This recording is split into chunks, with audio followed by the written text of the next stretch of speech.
So now you have seen the first roots of the 14 mindfulness trainings. That is why we always begin with the mind. The second root is in a sutra called the sutra spoken to the king of the ocean. And the Sanskrit name is Sagara Naga Raja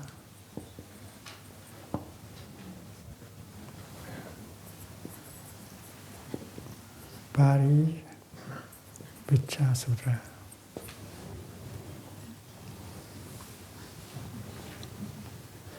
This is the name of the king of the ocean. Nagaraja is the king of Naga. Paripracha questions. In this sutra, the Buddha proposed 10 precepts. Not only 5 precepts, but 10 precepts, developed from the 3. You see that there are precepts relating to the body. There are precepts relating to the speech, and there are precepts relating to the mind.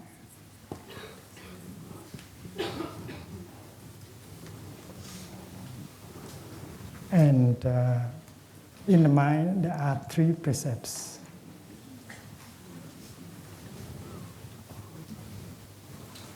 And the first precept of the mind is no craving.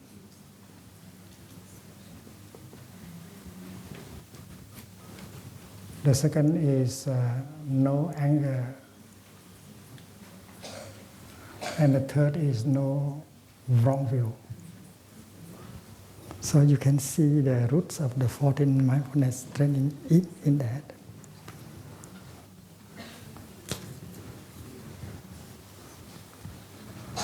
For speech, there are 4 precepts. We know that much of suffering has been resulted by wrong speech. So there are 4 precepts concerning speech. Not telling lies. Not lying.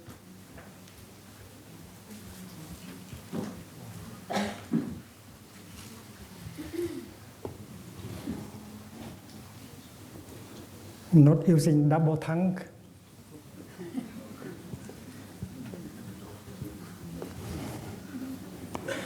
Not insulting. And not exaggerating.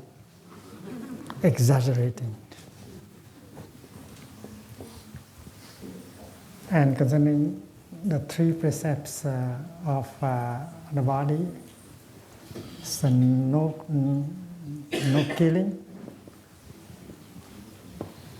no stealing, and no inappropriate sexual behavior. Dear friends, the 14 mindfulness trainings were born in a sea of fire. It's very hot. The situation of the war is extremely hot. And you know how the fire of fanaticism, how hot is the fire of fanaticism. And I remember the first time we transmit the 14 training to a group of 6 people. Sister True Emptiness is one of the 6. Another young lady, her name is Mai. She immolated herself by fire in order to call for peace and reconciliation. And another girl, another young lady at that time, she's still alive in Vietnam. She is doing humanitarian work. And there are 3 young men also. I remember very well the day when I ordained them as the first 6 members of the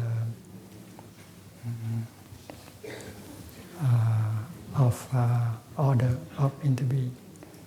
That's in 1964.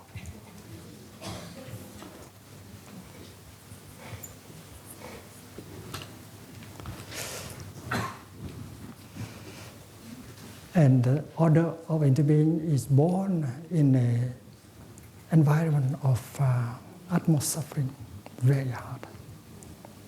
And that is why the first precept is about non-attachment to view, openness, tolerance. Because we see that attachment to views, narrowness, fanaticism is the ground of a lot of suffering. So those of us who practice as a member of the core community or as a member of the extension community, we know that we have to learn, we have to get the insight of interbeing. We have to be free from views. We should not be dogmatic. It should not be attached to any kind of ideology and views. That is the basic teaching of the Buddha. And that is the first precept. And as Thầy look into the sutra given to the king of the ocean, Thầy thought that we can present the mindfulness trainings in such a way that can speak to the suffering of our time. But it was so difficult to make it into 10. That is why we had 14. Had 14. And please, in this retreat, we should try to revise the 14. We can bring the first and the second together to make room for another training. Because the first one is about openness. And openness is very much the same with non-attachment to views. So you can bring the two together in order to make room for other insight. So now you know the roots of the 14 mindfulness trainings. There are details, but that you'll find out later on.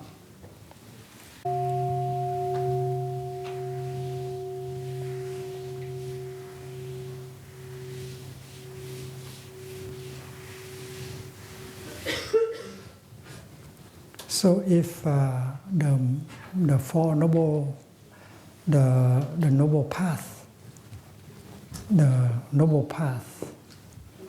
recommend right view, the transcendence of all views, the freedom from all kind of views. And then the second noble truth, which can be viewed as also a path, not a noble path, but a path of suffering, ignoble path. Its name is wrong view. Wrong view. So the enemy that you have to combat is wrong view.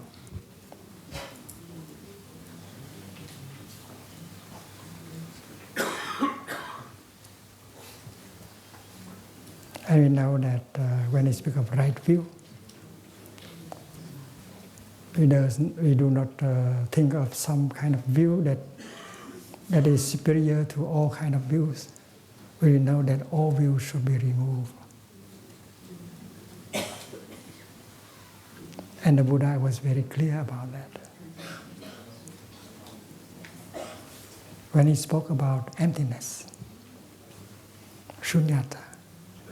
He was very afraid that his student will take it as a view. When he spoke about no self, he was afraid that his students will take it as a view. No self is a kind of teaching practice in order to help you to overcome the view of self, the spirit self, so that you can see you in the other person and the other person in you. But many of us take it as a view. So instead of being caught in the view of self, you are caught in the view of no self. And that's what the Buddha did not like. So you have to be free from the view of self, but you have to be free from the view of no self. And concerning emptiness, it's the same. And we have to distinguish between insight and view. And the teaching may be presented first of all as a view. So when you speak, you must use words, language. So you are proposing a view. But as a student, as a friend of the Buddha, you should know the risk. The other person will get it and get caught in a view. So speak skillfully, offer something skillfully so that the other person will not get caught in a view. So insight is not view. The teaching can be considered to be a means to help you to get the insight. The Buddha said, my teaching is like a finger. It's not my intention to show you my finger. It's my intention to show you the moon in the sky. But if you take my finger to be the moon, you get lost. And therefore, you must use my finger in a very intelligent way. So the teaching, the Dharma, is also like that. Should be received as a skillful means and not to get caught in it. This is something like a view. And the purpose is not to offer you a match, but to offer you a flame. So you have to skillfully use the flame in order to bring the match to bring about the flame. And when the flame is manifested, it will consume the match. When insight is born, it will consume the view. There's no more any view. You are free. There is insight and not view. It is the insight that liberates you and not a view. This is very important in the teaching of the Buddha. And that is why in the order of interbeing, we begin with the mind precept, mindfulness trainings, openness, non-attachment to views, rejecting all kinds of ideologies and doctrines, including Buddhist ideologies and doctrines. If we are not capable to transcend the finger, we can never see the moon. Yesterday I read the speech President Obama made in Cairo University on the 4th of June. I recommend it to you, all of you to read. He speaks like a Dharma teacher. He said, I want to begin anew with Islam. America and Islam are not enemies. America doesn't exclude Islam and Islam should not exclude America. Something like we are.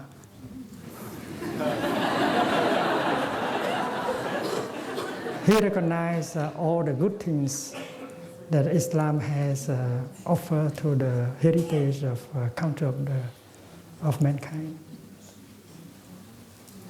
And he is one of the few politicians who know how to use love in speech with humility. A speech alone can remove a lot of suffering already. And they kept uploading him because he was able to use a loving speech. And he was able to be humble. He was able to show them the nature of interbeing, although he does not use the word. Obama, Dharma teacher.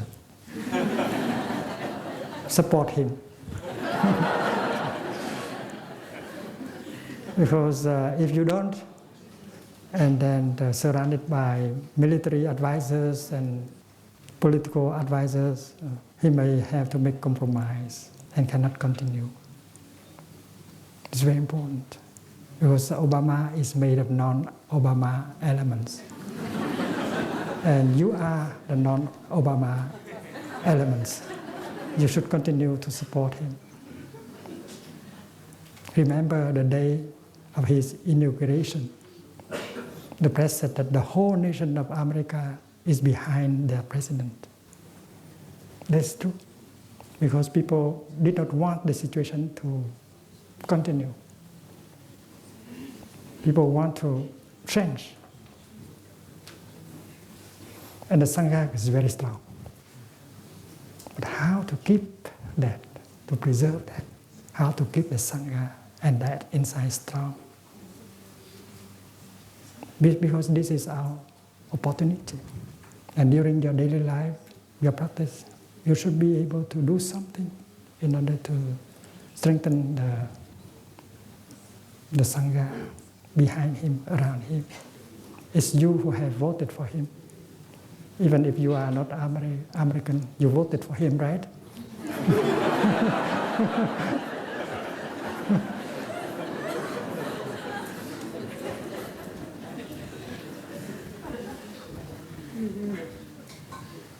And in his speech, it's very, very clear that wrong views are there. And he had to help removing the wrong views. And his speech was aiming at helping to remove a lot of wrong views. He's doing that for us. And we have to do that in other front, in the family, in the school, in society. And our practice is to remove fanaticism, narrowness, wrong views, attachment to views. That is the first and the second precepts of the order of interbeing.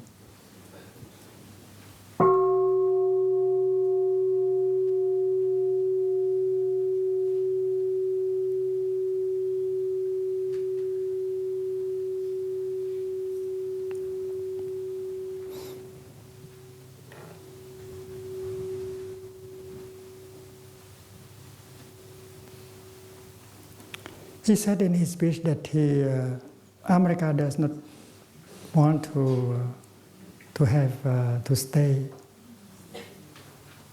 The troops, American troops, don't want to stay forever in Afghanistan.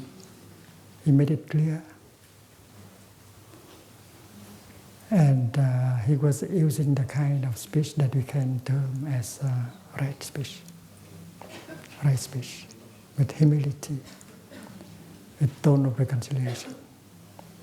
In that speech, he recognized the values of Islam.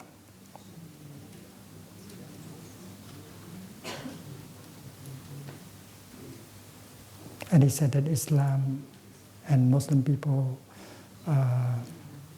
is one part of the American nation. And they have contributed a lot to the prosperity of the American nation. And he treasured the presence of the Islamic people in America. He said, I bring you the greeting from the Islamic community from America.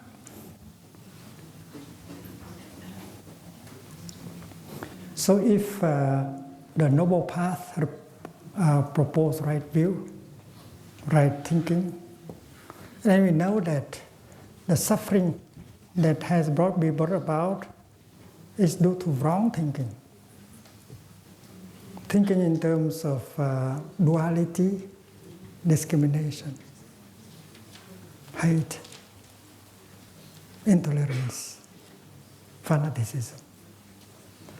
And that thinking is possible because of wrong views. With wrong views, there cannot be right thinking.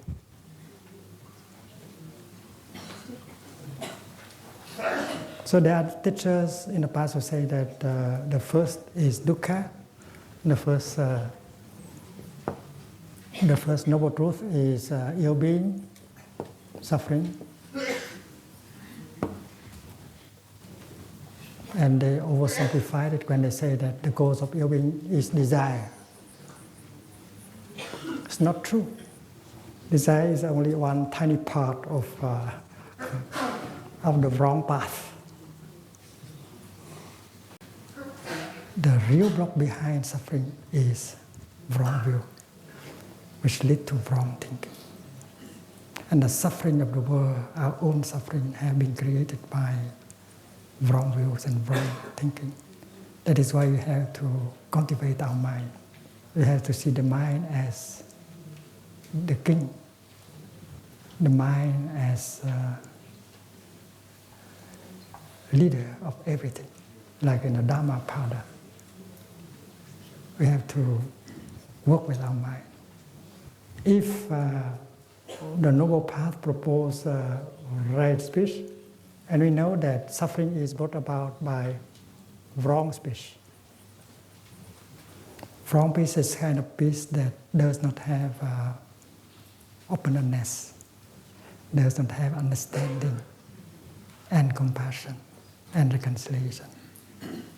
When we write something, when we say something over the telephone, what we say should be right speech. It should convey our insight, our understanding, our compassion. And when we practice right speech, we feel wonderful in our body, in our mind. And the one who listens to us feel wonderful also. And it is possible for us to speak right, to use right speech, the speech of compassion, tolerance, and forgiveness several times a day. It does not cost anything. And it heals. It heals yourself. It heals the world.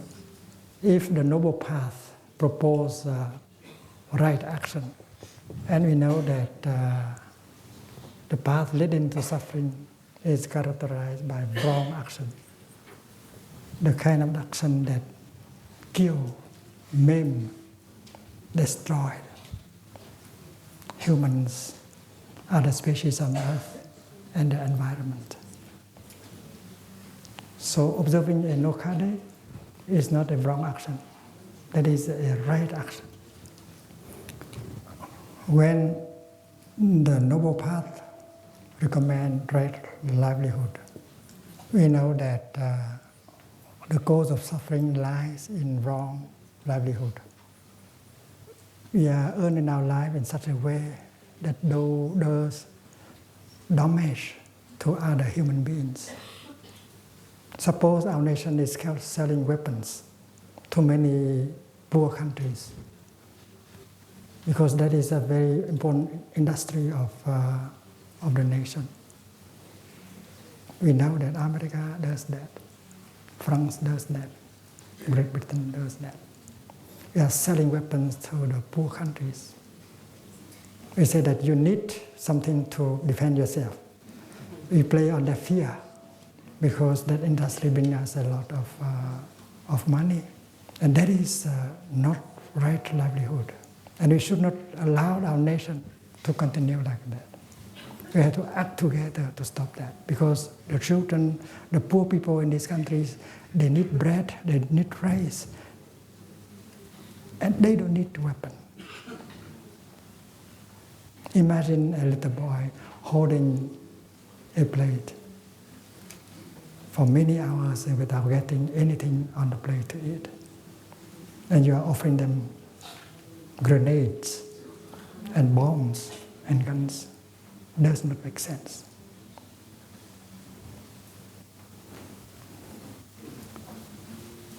If you are a filmmaker, you are in the entertainment business, you know that there are items of production that can sell very well.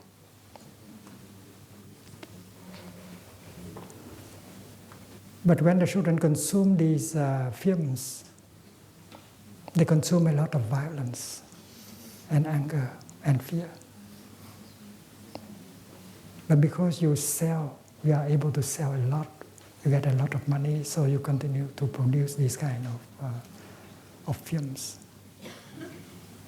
And our children get intoxicated with fear and anger and violence every day. Some of them watch television for three hours a day or more. And that is not good, right livelihood. And as in the automobile industry, you can make fancy car consuming a lot of gasoline because you have to satisfy the rich people on earth. You are not thinking about the shortage of energy, of the pollution.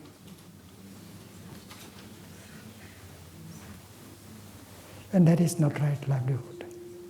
You should think about making the kind of car that run on compressed air or other kind of clean energy. And there are many professions, many ways of living that are harmful to man and nature. And if we are enlightened, if we see the nature of interbeing, if we practice right livelihood, we see that we'll be much happier even if we have a smaller salary, but we have a kind of right livelihood that can express more compassion and understanding. To use a smaller car or to have a smaller house, to have a meager salary, you can be happier if you know that you are on the right path. You are on the path of the Buddha.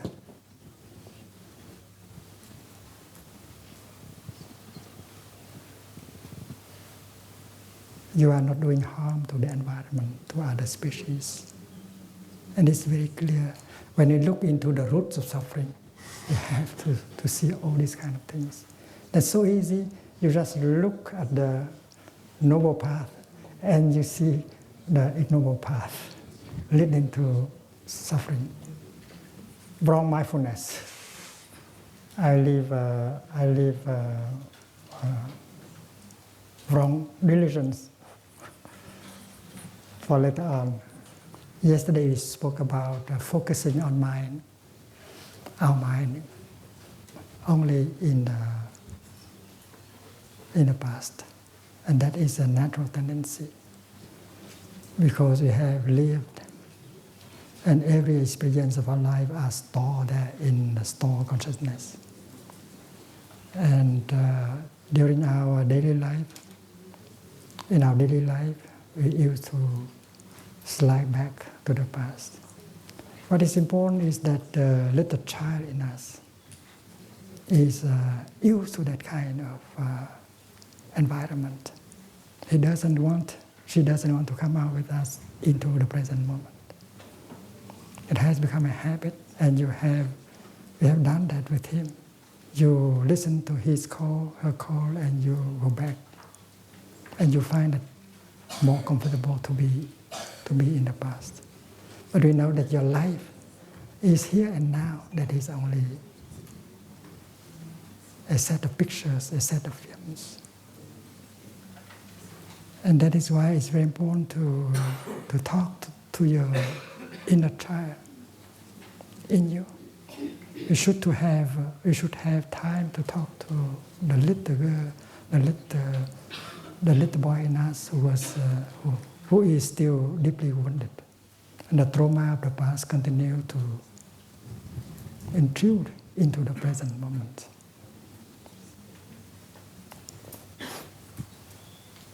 Of course, in the past, we have suffered as a child, as someone who was abused.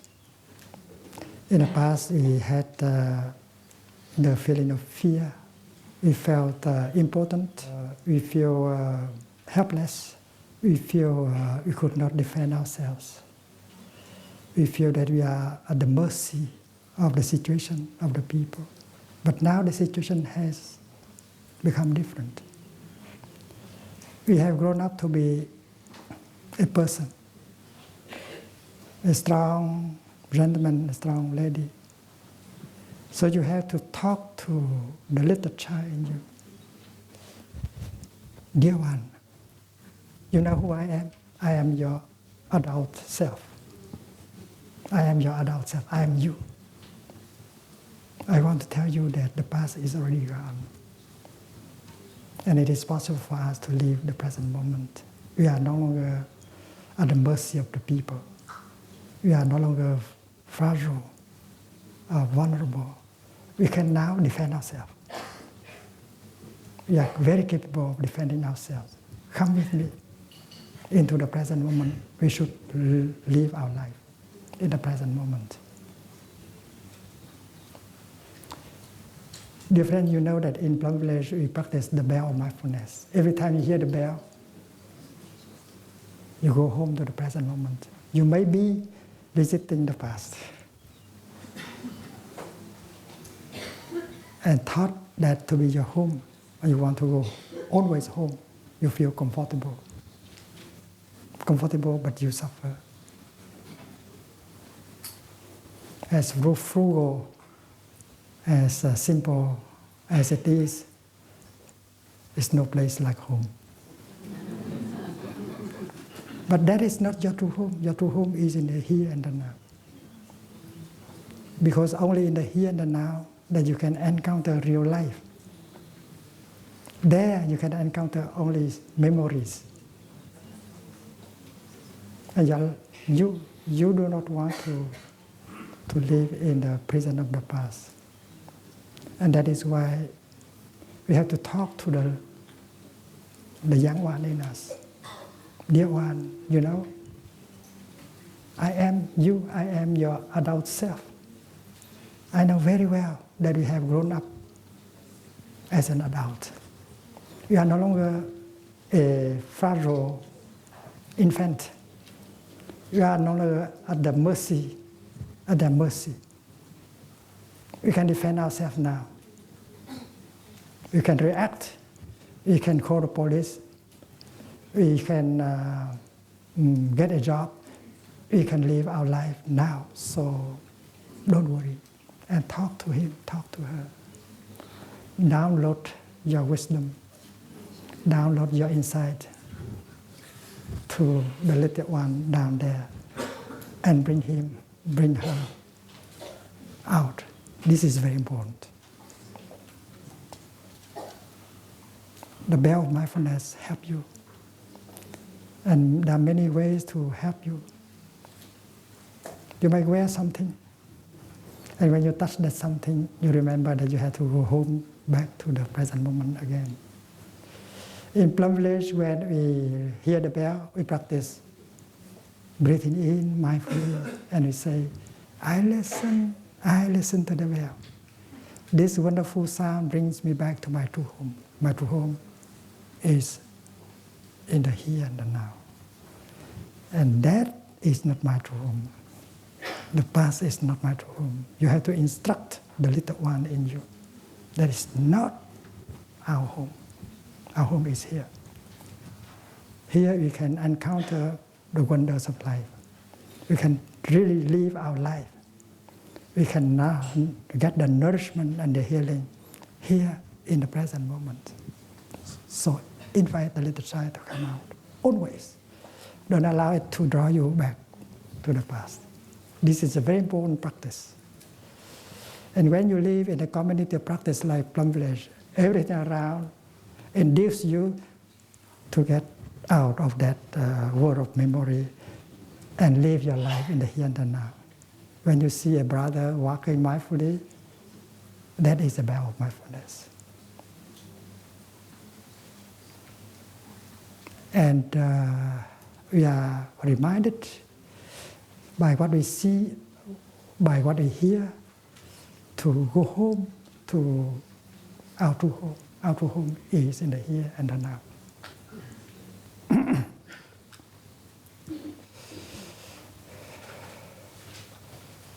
There is still a lot of fear,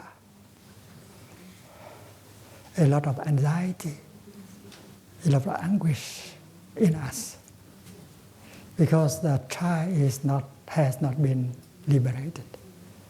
And that is why you have to keep in touch with him, with her, and try to help. Bring the insight to him or to her. Tell him something like this: now we are well established in the present moment. Please look with me. Do we have any problem now? Someone is trying to abuse us now. Someone is trying to lock us in a kaput now. No. We are free. We can go out at any time. We can go to the park. We can go to the market. We can pick up a telephone. Do we have a problem like now? Do we have a problem now? Tell him, tell her. And he will see that we don't have any problem now.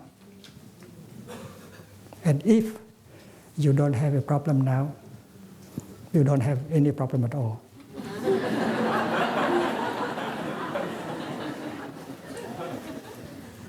Don't believe that you still have problems. These are concerned about the past. The past is gone. And tell him, it's okay now. There's no problem now. It's something simple, but very clear, very deep. We have to remind ourselves that things are okay now. There is no problem now. Why keep worrying? Why allow anguish and fear to take hold of you? It's nonsense. So, establishing in the here and the now with clear sight, you learn to live deeply every moment of your life. And joy, happiness is possible. And that is the practice of right mindfulness.